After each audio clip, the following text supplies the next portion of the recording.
All right, man, listen, when the hate don't work, they start telling lies. What's good, y'all? Blue Avenue Podcast, you know what I'm saying? I'm back with another special guest. You know, it's a spiritual conversation. I'm the host, God's favorite podcaster, the LimeWire legend, 3 Phone Jones. And got a special guest with here, like I said. Please introduce yourself. Yo, what it do? Bo Steez, Bo Stizzle to a lot of other people. I like that. I like that. So I always start off with like a question that I always give artists, like a keynote thing I do. It's basically if somebody, you know, this is their first time hearing you or listening to your music or they want to check it out, what's a song that you would recommend them to start with? Try out for the first time, work forward and backwards. First time, I would say for my first project, I got the very first song on there, minus the intro. It'd be called "Woke Up." Okay. I mean, that gives you a brief, overview of what I'm trying to get into. Yeah. So, if you new to me or you want to get an idea of kind of what my bag is, go ahead and listen to "Woke Up" on my first project. People I used to know. I was gonna say for that one for me, I like the Family Reunion and Northside. Yeah. Shout out to Novi, man. One of my favorite rappers from Minnesota. Yeah. Really my first big feature from Minnesota, so I love that record. I wanted to ask you about that too. Like, how do you go into production? Because I feel like you got like a very particular sound. I feel like. So can you talk about that a little bit? Well, with production, that's probably, if not the most important, one of the most important things that I focus on. Production, transitioning, the engineering, mixing and mastering of the entire project. It's a lot that goes into that. Shout out to all the producers that I work with. Shout out to all of the engineers that I work with. My main engineer that I work with, Y. Khalik. I think with production, when I'm making a project or a full album, I work on the production first before I even write down a lyric because I want to feel the music and I want to make sure that it feels right, it's sequenced right. So that's how I approach my sound. As far as production, for sure. So I'm gonna kind of go all over the place with the questions. Yeah, for sure. So talk to me a little bit about SOLUS. Like, what is that? Like the brand and all that. Can you kind of explain that to the people? Yeah. So basically, it started as just an idea, kind of like everything else. It was an idea. It was an emotion. A lot of my music is based on my real life. Every song was inspired by a story or something that happened to me in real life. So I think the idea behind SOLUS was initially inspired by a song off of Kanye's album, Yeezus, Hold My Liquor, my favorite song on that album. In there, he's got a lyric and it goes, one cold night in October, soulmates become soulless. And I was like, dang, that's a bar. I was like, that's a bar. So, and initially he was saying soulless, as in without a soul. And I was like, huh. And so I sat on that for a while. It was just, the lyric was playing in my head a while. So the album and everything else came kind of secondary once I found like the concept, soulmates become soulless. That was a really dark time when I began to create SOLUS in my life. I had a lot of change going. I had a lot of things going on. And the soulmates become soulless, that was so key to where I was in my life, that was a big inspiration, that I took that and it's like, okay, look what I can do with a broken heart. Not so much as far as like relationships or anything specific like that, but a broken heart is everything in my life is breaking apart, my world's breaking apart, and I feel soulless. So I was like, okay, what if I take that and flip it, make it a positive thing? It feels dark, it looks dark, but I'm trying to turn my world the opposite way because that's what's going for me. So it kind of came from that, stemmed from that, and I kind of grew it to be a collective, behind the music and behind everything I'm doing. I like that. So speaking of favorite songs, I was told your favorite song is "She Lives in My Lap." Oh man, yes. 3 stacks, man. Yes. Is that your favorite song? Still? That's my favorite song. Yes, absolutely. What about that song specifically? I guess the way that he sings so passionately, I like and like just the energy, the raw energy and effort that you hear is just like a perfect song to me. Like the way that he performed it, the lyrics, everything just matches the vibe of the album and everything. So I think that's what it was. Yeah, shout out to 3K, man. Yes. Let me ask you this, or I guess give a shout out to Michael Day. Yes. Your favorite filmmaker. Shout out Mike Day. Man. So talk to me a little bit about the Black Vote soundtrack. How did that come about? Oh, Mike Day. So one of my good friends, shout out to Shaq. He's from Arkansas, Little Rock, and he's a big fan of the music. He's helped me a lot with connecting with people and getting my music out there. Mike Day is a filmmaker from Little Rock, Arkansas. Shout out to him. Big family. And he loves my music as well. We connected, and he asked me to be a part of the soundtrack for one of his films. And of course I said yes. The Black Vote is a really great film. If you haven't checked it out, go ahead and check it out, man. It's a great film with a lot of great messages in there. So he asked me to be a part of it, and of course I say yeah. Yeah, man, that's dope, man. All right, so you spoke about family briefly. I wanted to talk about, I was told you have a lot of family in Louisiana. Yes, yes. All right. So how important has family been in your, I guess, music journey?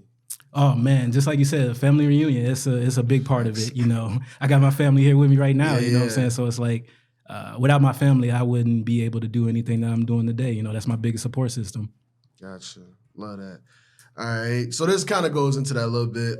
Can you explain what ISC is? Oh man, ISC was a group that we started way back when I was about 15, man. Me and my dog, Sway Johnson, the graphic designer behind everything that I do, all the visuals that you see, all the photos, album covers, everything. He does the design part. So he's a big part of my process. So we started a rap group way back in high school. So talk to me about days at ICO, Mr. Booer's class, Miss Hill. I love ICO. It's a great diverse school, I guess, that you want to say. Yeah. A lot of where I became a good writer was at ICO because one of my English teachers from middle school, Mr. Rosh, he followed to ICO, and he was my English teacher throughout for creative writing and regular English class. So that really helped nurture me as a writer. Working with the same English teacher, him seeing and noticing, hey, you got a thing for this writing, you should keep going with that. So ICO was a big part of that. That's where I met a lot of the people that I interact with today still, work on music with. Shout out to Easy, King Easy. That's another artist that I work with from ICO. Shout out to City Boy, another artist from ICO that I work with. So that was a big foundation too. That's fire. Speaking of school, did you go to art school in Detroit? Nah. Were you going to? Or? Nah, so what I was going to do, I was going to go to Parsons School for Design, but I didn't end up going. Okay, all right. And then going back to, a lot of your comrades, I would say, is it Ephraim Hamilton? Ephraim Hamilton. Yeah, that's easy. Tim Kelly? Yeah, City Boy. Stephanie Kiana? Yes, sir, Big Steph. That's easy right there. Dimitri? Yes, Meech. That's another artist. Shout out Meech, man. CJ. Yes, CJ. That's another one. Shout out CJ. Rich you Benson. Really dug deep. Yeah, I dug deep. Yeah. Rich Benson. Yes. If you were really early on the Bo Steez train, man, my very first song I uploaded, cut that off, Rich. He's in there. So yeah, shout out Rich. He's always around when I'm making all my best songs, I feel like. So yeah, shout out Rich. I think it's Roz. Yes, Rise. Yes, another artist. Y'all work together, right? Yes, okay, yes. We got a song together, PSA. That was one. Headbuster too, I heard that one. That was one I liked a lot too. Devin Blunt. Yes, D Blunt. He was supposed to be on the SOLUS album. Shout out D Blunt. Because when he hear this, he gonna be mad. The song Niggas Getting Paid. He was supposed to be on that song. He had a great verse to it, so. Tyler Hall. Yes, Big Sway. That's the guy that does all the design, the graphic. He's behind everything visual for me, a lot of the design. So yeah. Latrez. Yes. Big part of it. Love him. Went to ICO. Troy Williams. Troy, yes, sir. He's another artist, man. A lot of these people were all there at ICO. There was a lot of talent that came from straight ICO in that class, class of 2012. For sure. Shout out to them. So I did want to ask you this. This is kind of off the music a little bit. What's your favorite holiday? I don't really celebrate holidays like that anymore. Gotcha. But if I did have a favorite holiday, it would probably be Thanksgiving, I guess. Okay. Yeah. How about Valentine's Day? Grade 1, box chocolate with almonds? Yeah, Valentine's Day for sure. Yeah, I got a couple songs. I know what you're talking about. Yeah, you gave the girl you liked some stuff she was allergic to. Yeah. Are you still in contact to this day? That's what I'm No. Shout out her. I believe her name was Trisha. Okay. Yeah, man, that's crazy, man. I ain't gonna lie, I'm allergic to nuts too, so I can kind of feel where she was coming from with that. Yeah, I didn't know. I was a young boy trying to get it, man. No, I hear you. I totally understand. You worked at Wells Fargo Yes, at one for point. many years, yeah. You talked about a crazy story. What happened one time with a customer that was like, he came up to your window or something like that. Can you talk about that a little bit? Oh, man, I believe you're talking about when a customer came through. Yeah. He was checking his account balance. Yep. And I believe he had, I can't remember the exact amount, but it was a small amount.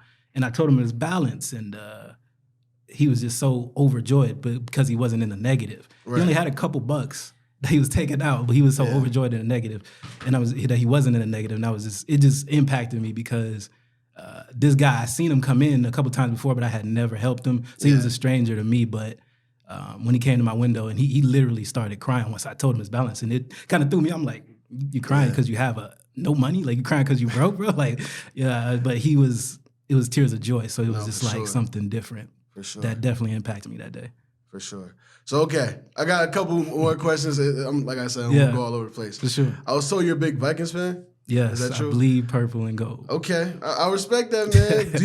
Let me ask you this, but speaking of that, do you think it's going to happen this year? Listen, Aaron Rodgers isn't in the NFC North anymore. If it's going to happen any year, it might as well be this year. You know, being a Vikings fan is like emotional abuse, to be honest with you, because they get your hopes up and then they just come crashing down. But with Rodgers being on the Jets now, there's no better time than right now. The division, Bears got better, the Lions got better, but the Packers, we got to see what they got in Jordan Love. Honestly, I think you might as well do it. I mean, there's literally nobody in the way. It's time to go all in for us and win that championship for sure. I saw their schedule too. From what I saw, it was relatively decent. They got I think the Chiefs in week 8 or something like that. Yeah, for sure. The Chiefs. So it's going to be tough. But if there's any year to do it, it's this year. Yes, for sure. And I was told you're big into not just football either, but basketball as well. Big sports fan. So I'm paying attention to the Timberwolves. I'm Minnesota all day. Okay, so all Minnesota teams. All Minnesota teams I follow, except for college. I do root for LSU. That's home team, Louisiana as well. So for sure. Yeah, Minnesota Timberwolves. What part of Louisiana? So my family's from Baton Rouge, New Orleans, and a smaller town called Plaquemine. I like that. Do you think you got any influences in the music from that? Oh, yeah, a lot of it. A lot of my influence comes from Deep South, Atlanta, New Orleans, and West Coast. So I like that. For sure. For sure. So, all right, I got a random one for you. Do you know who DDG is? Yeah, I know who DDG is. Can you name 5 DDG songs?